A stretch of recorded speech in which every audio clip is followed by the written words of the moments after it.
Queridos hermanos, me complace presentarles en esta ocasión como predicador de esta mañana a un hermano que ya conocemos por su presencia aquí hace tiempo, que es don Ernesto González.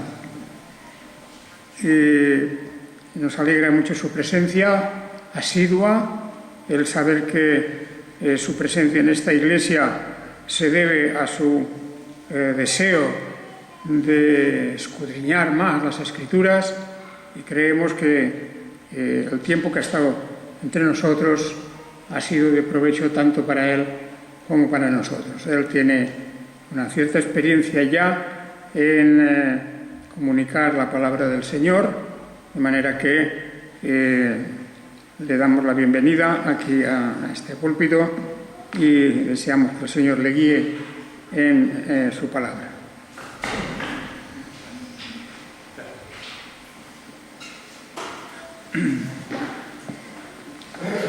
Alabado sea Dios.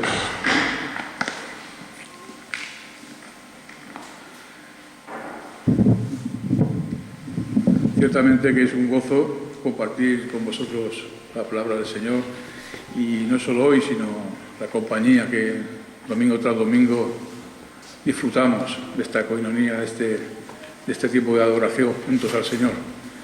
Y es un gozo. Desde que pisé esta iglesia, pues entendí que el Señor me había movido hasta aquí, y aquí estoy, para la gloria de Dios. Bueno, como hemos leído el Nuevo Testamento, vamos a empezar la primera carta de Juan, y vamos a hacer lo que es un prólogo de la carta, y son los versículos del 1 al 4. Lo hemos titulado el Verbo de la vida, o el Dios de la vida, porque esta expresión surge en el versículo 1, al final. Dice que nuestras manos, lo que hemos contemplado y palpado en nuestras manos acerca del Verbo de la vida. Y este Verbo de la vida no puede ser otro que nada más que nuestro amado Señor Jesucristo. Jesús el Mesías, Él es el Verbo y Él es la vida. Él fue el Verbo que se encarnó, estaba en la eternidad con el Padre y se manifestó en este mundo, tomó un cuerpo humano y nació entre nosotros, y este Verbo se hizo carne y habitó entre nosotros, dice la palabra. Y este es el Jesús que predicamos, que Él es el Verbo de Dios, la palabra de Dios, el Logo de Dios hecho hombre. Así que Jesús es el Logos, el Verbo, y también es la vida. La vida es también nuestro Señor Jesús. Él mismo lo dijo en Juan 14:6, yo soy el camino, la verdad y la vida. Así que Jesús tenemos que es el Verbo y es la vida, nuestro amado Señor Jesucristo. Juan, cuando escribió esta epístola, pues él estaba en Éfeso. Se supone que fue durante el año 90-95 del primer siglo que escribió la carta. No pone destinatarios, y en este caso es una carta muy atípica, porque no pone ni quién es el remitente, ni los destinatarios, ni pone saludos, ni pone despedidas al final. O sea que todos nosotros, cuando escribimos una carta, siempre ponemos quiénes somos y a quién le hablamos, saludamos y luego nos despedimos. Bueno, pues Juan aquí no hace nada de esto. Y por eso es una carta muy atípica, podríamos llamarla así. Pero lo que sí hace Juan es, cuando empieza su carta, en vez de mandar saludos a alguna iglesia, lo que hace es presentarnos a Cristo, al Verbo. Y yo creo que empezar una carta de esta manera es la mejor forma que se puede empezar. Nos presenta al Verbo de la vida como el que se manifestó a este mundo. Se manifestó a Él, a los apóstoles, tuvieron el privilegio de vivir con Él durante casi 3 años, vieron, oyeron, contemplaron quién era este Jesús, quién era este amado Señor que vino a este mundo, y pudieron ver su gloria aquí en la tierra. No solo en su vida, sino también después de su muerte, en su resurrección, también tuvieron el privilegio de verle. Así que Juan está hablando con toda autoridad. Él no está hablando de alguna fábula que se invente o que corriera en aquellos tiempos, o hablando de cualquier cuento, de cualquier cosa que los seres humanos hubieran inventado. Él está hablando de algo que él ha visto, ha oído y sigue diciendo verbos, y él ha contemplado y ha palpado con sus propias manos. Entonces esto lo dice Juan, ya veremos por qué lo dice y por qué se empeña tanto en decirlo, porque en los 3 primeros versículos vemos que Juan da testimonio de esto, lo que hemos oído, lo que hemos visto. En el versículo 2 también dice lo mismo, y lo hemos visto, y en el versículo 3 dice lo mismo, lo que hemos visto y oído. En los 3 versículos primeros Juan está dando ese testimonio de que él, juntamente con los demás apóstoles y algunos hermanos más, habían visto al Señor de la Gloria obrando en este mundo, haciendo señales de milagros, haciendo sanidades, haciendo resurrecciones, y este Jesús es el que quiere presentar a la Iglesia. La primera epístola de Juan está escrita para creyentes, así como su Evangelio, porque Juan fue el mismo Juan que escribió esta epístola, fue el que escribió también el Evangelio de San Juan y el Apocalipsis y 2 cartas más. Entonces, según parece ser, el tiempo fue que primero escribió el Evangelio de Juan y luego escribió su carta, esta primera carta.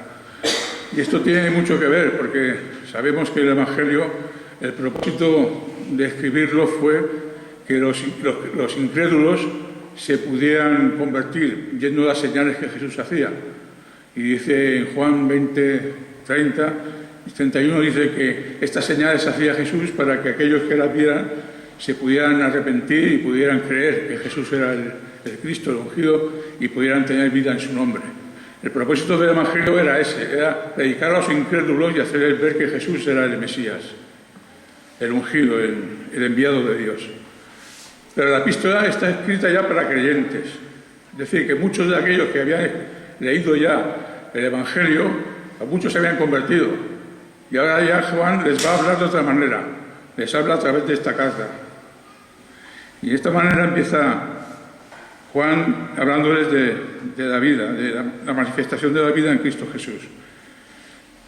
Vemos que los principales propósitos de la carta, aparte de dar seguridad a los creyentes, porque en aquel tiempo muchos creyentes dudaban si ellos serían salvos o no tenían esa seguridad potente que da la palabra de Dios.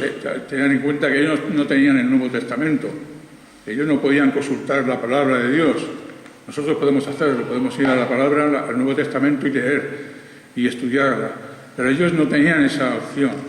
Ellos dependían de que el pastor, en este caso Juan, les escribiera un documento, una carta, y pudieran así recibir instrucción. Así que ellos dudaban muchas veces de cuál sería su situación real con el Señor. Dudaban si eran salvos o no. Y Juan les explica en esta carta cómo pueden saberlo. Y les da seguridad. Este es un propósito para la carta.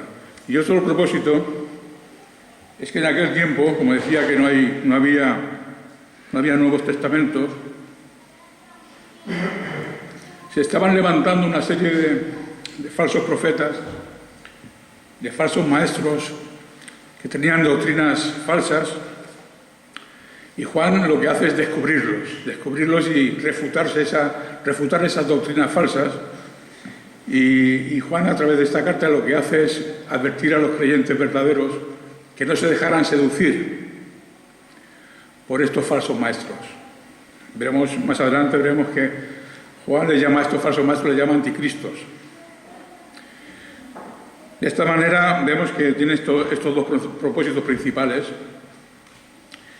Matthew Henry, que es un comentarista de la Biblia, dice, hablando del propósito de la carta de Juan, dice: la intención evidente es refutar las bases, los principios y las prácticas impías y erróneas, advertir contra ellas, especialmente contra las que rebajan la deidad de Cristo y en la realidad y el poder de sus padecimientos y muerte como sacrificio expiatorio. También contra lo que se afirma que los creyentes no tienen que obedecer los mandamientos una vez salvados por gracia. Matthew Henry está diciendo que aquellos herejes decían que Jesús no era Dios. Básicamente le quitaban la divinidad. Otros le quitaban la humanidad en aquel tiempo, en aquellas herejías. También le quitaban el poder de la muerte expiatoria de Cristo, porque decían que Jesús, cuando murió en la cruz, no era el Dios hombre, sino que era un hombre solamente. Por lo tanto, sabemos que el hombre no puede redimir al hombre, solo el Dios hombre puede hacerlo. Y al quitarle la divinidad en la muerte de Jesús, le estaban quitando todo el poder de la expiación, del sacrificio. Y también había otros herejes que decían que los creyentes, una vez salvados por gracia, ya no tenían relación con la ley, ya no tenían por qué guardar los mandamientos. Y Juan aquí también lo refuta. Bien, veremos que Juan escribe en un lenguaje muy sencillo, pero a la vez es muy profundo. Lo que dice él en esta carta primera es un lenguaje que cuando lo leemos lo entendemos perfectamente. Sin embargo, tiene un mensaje y un contenido muy profundo. Él tiene 4 o 5 conceptos en su mente que quiere enseñar sobre ellos, y él cuando empieza un tema de los 4 o 5 conceptos que tiene, empieza por un tema, por ejemplo, el de la comunión de los hermanos, y enseguida pasa a otro tema, y luego a otro tema, y luego a otro tema, y luego vuelve al primer tema. Y lo hace en forma de hélice, es decir, empieza por aquí, sigue otro tema, vuelve al primero, al segundo, al tercero, y va elevando siempre un poco más la profundidad. Pero estos cambios de temas que hay en la epístola nos hace ver, son sin apenas avisarnos, es decir, sin continuidad. Él cambia de un tema a otro conforme a su mente le viene lo que tiene que escribir. De esta manera tenemos que es una epístola que nos puede despistar un poco cuando la leemos, porque hay estos 4 o 5 conceptos que Juan considera importantes enseñar a la Iglesia, y por lo tanto él los enseña, y como decía, en profundidad. Cada vez que los toca más en profundidad. Y bueno, aquí podemos leer la epístola, es corta. Yo os aconsejo que la leáis entera, porque son 5 capítulos, y veréis esta forma de escribir de Juan, muy particular. Vemos que Juan tenía en mente aquellos herejes. Voy a tocar un poco el tema de las herejías que había en aquel tiempo. Principalmente eran las filosofías griegas. Todo venía de la filosofía griega. Los griegos, tenían un par de filosofías que eran muy anticristianas. Unos decían que el cuerpo, o sea, lo que es material en sí, es malo, es pecaminoso, incluido el cuerpo humano. Y que lo que es espiritual es bueno o no es pecaminoso, incluido el espíritu humano. Entonces decían estos herejes que podíamos pecar con el cuerpo porque el espíritu quedaba intacto. Y claro, ¿qué ocurría? Pues que se daban a toda clase de pecados carnales, como entenderéis. Y esto es lo que enseñaban estos griegos. Esta herejía que decía que lo que es del cuerpo es una cosa y lo que es del espíritu es otra. El cuerpo es malo, el espíritu es bueno, y lo que hagas con el cuerpo no interfiere con lo que hagas en el espíritu. Esta es una de las herejías prominentes de aquel tiempo. Y estos mismos griegos tenían otra filosofía que era todo lo contrario. Cuidaban su cuerpo al máximo. Cultivaban su cuerpo de tal manera que hacían dietas, ejercicios, baños, de tal manera que ellos buscaban santificarse por medio del cuerpo. Es otra cosa que realmente nosotros los creyentes sabemos que esto es falso, ¿no? Bueno, pues aparte de las filosofías estas griegas, había entre ellos también los que se llaman gnósticos, que eran una especie de élite entre los creyentes, que según ellos, tenían un conocimiento que era secreto, que solo lo recibían ellos. Solo los que pertenecían al grupo de los gnósticos podían tener acceso a los misterios de la sabiduría. De esta manera, ellos creaban su propio grupo, su propia élite, y todos los que no pertenecían a esa élite, para ellos eran inferiores, porque no recibían esa revelación especial, esa revelación de los misterios y de los secretos de la verdad. Entonces todos los demás creyentes cristianos humildes que creían que Jesús era su Señor y Salvador, los tenían y los despreciaban. Los llegaban a despreciar. Y esto eran los gnósticos. Dentro de los gnósticos estaban los docetistas y estaban también los seguidores de Cerinto, que todos son otras herejías. Los docetistas decían que Jesús en realidad no era un ser humano, le quitaban la humanidad. Decían que era como una especie de aparición, una especie de fantasma, una apariencia de humano, pero que no tenía cuerpo. Entonces él decía que los creyentes que decían que habían visto a Jesús resucitado, en realidad no lo habían visto, sino que habían visto una especie de fantasma con una semejanza de cuerpo humano, pero sin cuerpo. Y luego estaban los seguidores de Cerinto, que Cerinto decía que Jesús fue un hombre normal, que nació de padres humanos, él creció, y cuando se fue a bautizar, entonces el Espíritu de Cristo vino sobre él, en el momento del bautismo de Jesús. El Espíritu de Cristo dice que vino sobre él. Y entonces el Espíritu de Cristo usó a ese hombre Jesús para hacer lo que tenía que hacer el Espíritu del Señor. Y después, antes de su muerte, antes de que muriera Jesús, ya le abandonó. El Espíritu de Cristo lo abandonó. En el Getsemaní, ahí el Espíritu del Señor se fue de Jesús y lo dejó solo. Y entonces murió como un hombre normal y corriente Jesús. Por eso decíamos que eso era una falsedad, por cuanto quitaba el valor a la expiación de los pecados, porque un hombre no puede redimir a ningún hombre. Estas eran las principales herejías que había en aquel tiempo. Y ahora entendemos por qué Juan, en el primer versículo y en el segundo y en el tercero, nos repite tantas veces lo que hemos visto, lo que hemos oído, lo que hemos contemplado y lo que hemos palpado con nuestras manos. Estaba diciendo Juan, nosotros no hemos visto un fantasma, nosotros no hemos visto una aparición con forma de humano pero sin cuerpo. Nosotros hemos palpado a este Jesús, a este Jesús que ha venido en carne. Nosotros lo hemos podido ver y hemos podido tocarlo. Y ahí estaba diciendo que él se dejaba de fábulas y que todo lo que decían estos gnósticos verdaderamente era falsedad. Y por eso empieza Juan con esta manera. Dice, lo que era desde un principio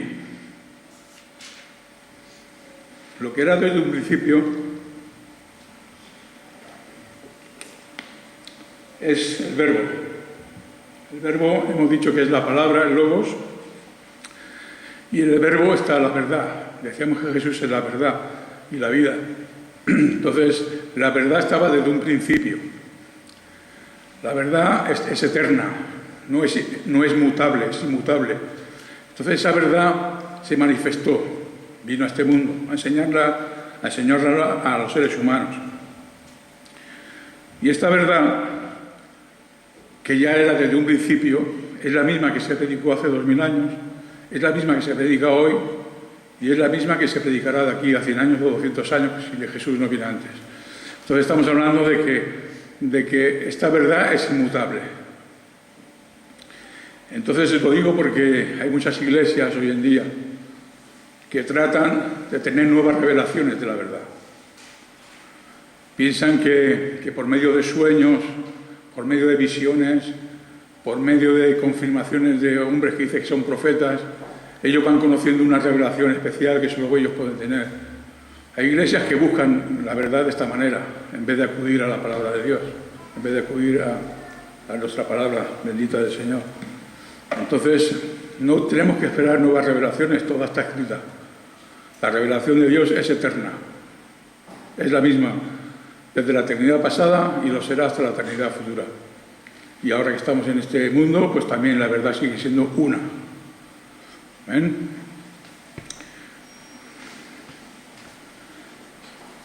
La vida fue manifestada y la hemos visto y damos testimonio. Y os anunciamos la vida eterna, la cual estaba ante el Padre y nos fue manifestada, en el versículo 2. Vemos que el versículo 2 es un paréntesis, entre el 1 y el 3. Fijaos que en el versículo 2 empieza con un paréntesis y acaba con un paréntesis. El punto principal la línea principal es el 1 y el 3. Pero en el 2 hace un paréntesis Juan para hablarnos de la vida, que como la vida se manifestó. ¿La vida qué es? La vida es Jesús, hemos dicho. Pero es todo lo contrario a la muerte. Entonces, ¿la muerte qué era? La muerte es la separación de Dios. La muerte espiritual es la separación de Dios. El hombre por su pecado está separado de Dios y está muerto espiritualmente. Entonces Jesús vino a dar vida. Jesús es la vida y ha venido a dar vida.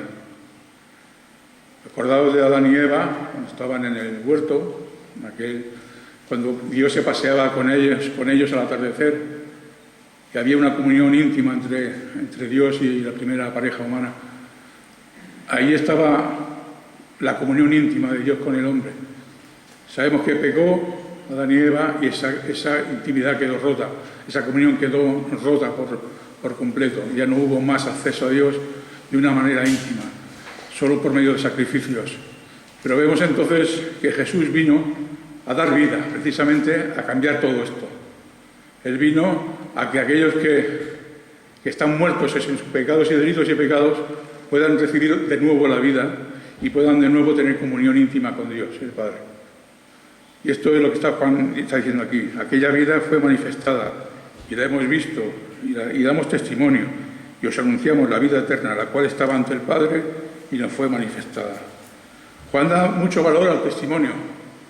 Juan dice en varias veces que él da mucho valor al testimonio y al testificar de Jesús, de la vida que él ha visto, que ha tocado, que ha palpado, porque el dar testimonio es una señal del creyente, es algo que tenemos que dar testimonio a todos de lo que hemos recibido de parte del Señor. Testimonio es una palabra que es martureo en griego, de donde viene la palabra mártir. Entonces, esa palabra mártir, de martureo, significa que hay que dar testimonio aún hasta la muerte, como los primeros cristianos lo hacían. Muchos morían, eran perseguidos, eran encarcelados y eran martirizados por dar testimonio de la verdad. Nosotros, gracias a Dios, tenemos un tiempo de mucha bendición, porque podemos predicar la palabra sin ningún obstáculo apenas y podemos hacerlo libremente. En aquel tiempo recordar que estaban siendo perseguidos. Juan en esta carta no habla de la iglesia perseguida. Aparentemente no habla nada de los peligros externos a la iglesia, pero sí habla de los peligros internos. El peligro de la iglesia estaba dentro, no estaba fuera, estaba dentro de la iglesia. Eran aquellos falsos apóstoles, aquellos falsos maestros que estaban dentro de la iglesia, dentro de la comunidad, y que ellos se elegían como líderes, trayendo falsas doctrinas. Y ese es el peligro que tenían. No era un peligro de persecución, pero era un peligro de seducción. Esto lo podemos ver en varios sitios en esta epístola. Vamos a empezar un poquito a ver estos versículos. Por ejemplo, en el 4.1 nos habla de estos falsos maestros.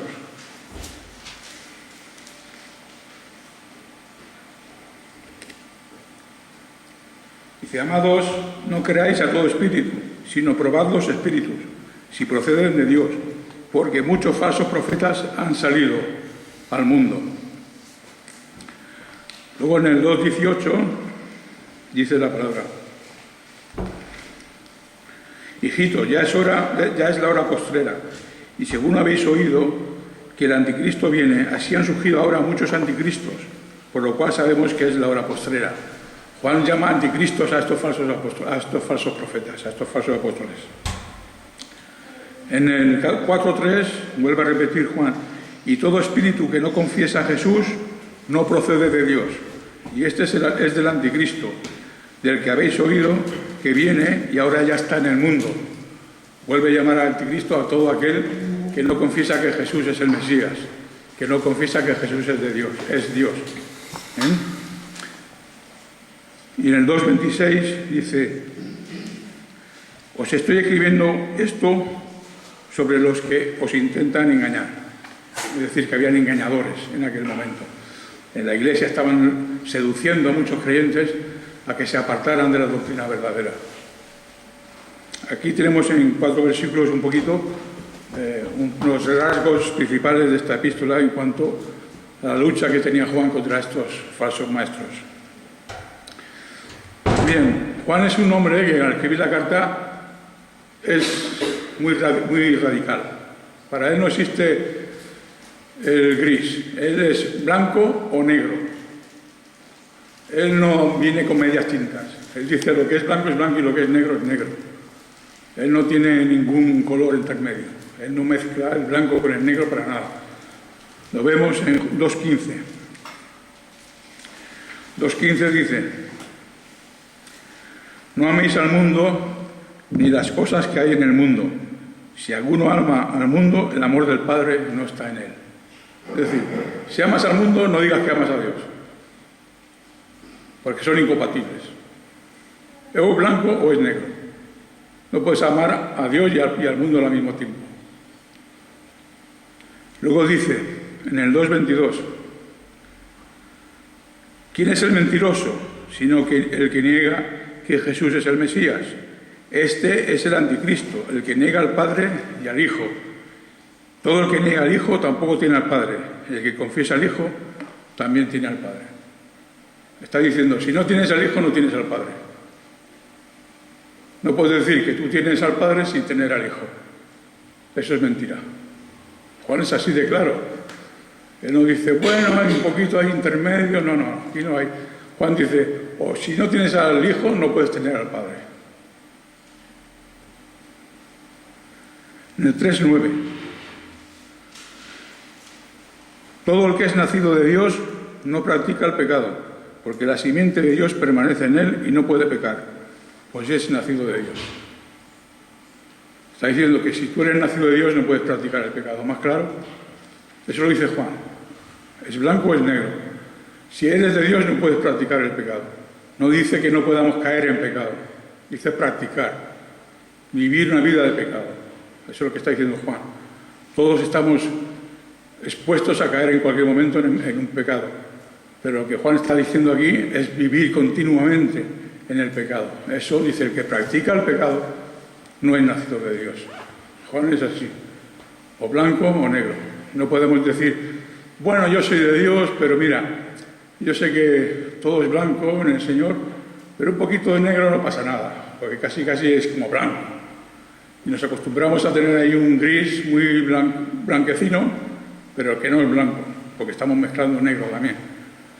Eso no es de Dios. Juan dice, lo que es blanco y lo que es negro es negro. 4.6. Nosotros procedemos de Dios. El que conoce a Dios nos escucha. El que no procede de Dios no nos escucha. Por eso conoceremos el espíritu de la verdad y el espíritu de error.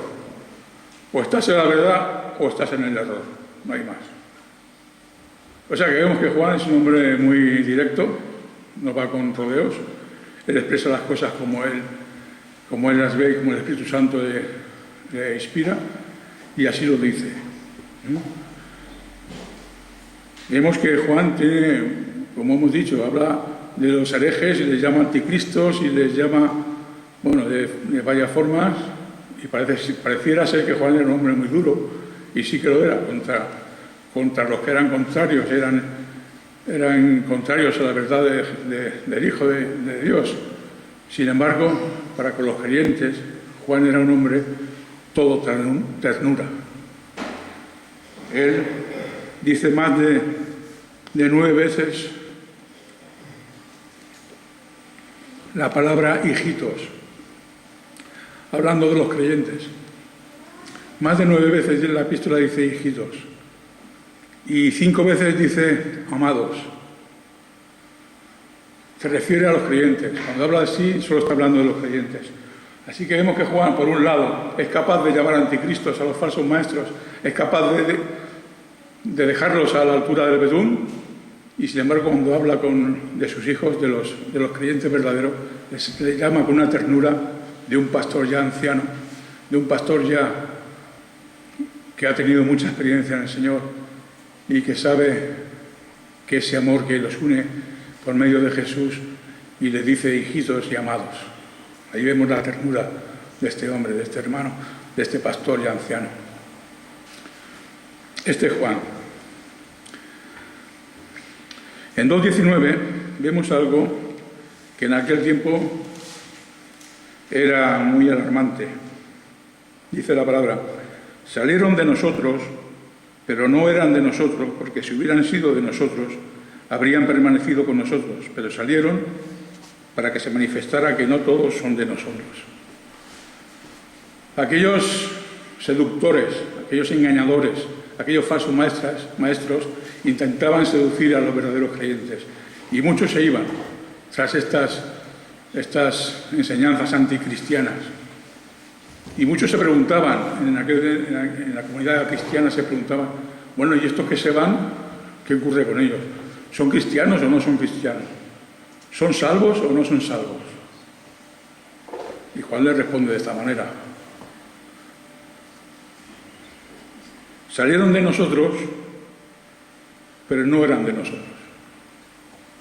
Pero entonces, Juan, ¿son salvos o no son salvos? Porque estaban con nosotros siempre y participaban de todas las cosas de la comunidad cristiana, de la coinonía con los hermanos.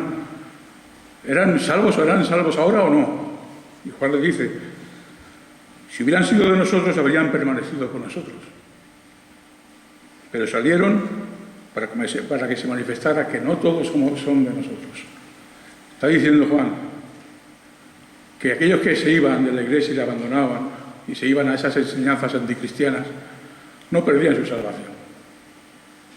Eran apóstatas y nunca la tuvieron. Nunca habían sido salvos. No pertenecían al pueblo de Dios.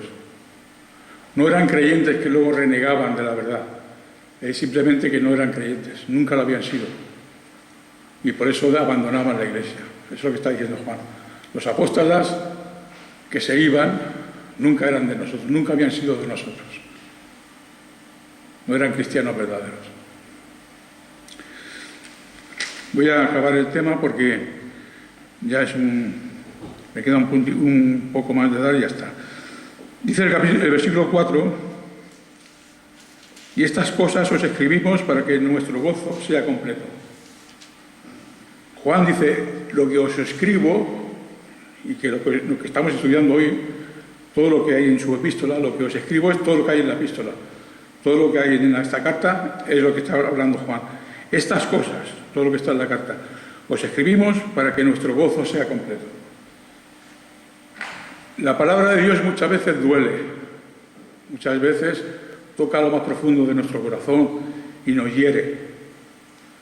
Pero el propósito de la palabra de Dios, al final, es traernos gozo. Lo que escribe Juan dice que es para que nuestro gozo sea cumplido. Es verdad que a veces la palabra no... qué dura ha sido esta palabra. Pero Juan dice: todo lo que os escribo, al final, está para producir gozo en vosotros. Claro está, si obedecemos la palabra. ¿Ven? Que hasta aquí quiero dar, porque no quiero hablar más ya. Si algún día Dios permite que sigamos, seguiremos. Así que gracias, hermanos, por estar aquí y damos la gloria a Dios. ¿Ven?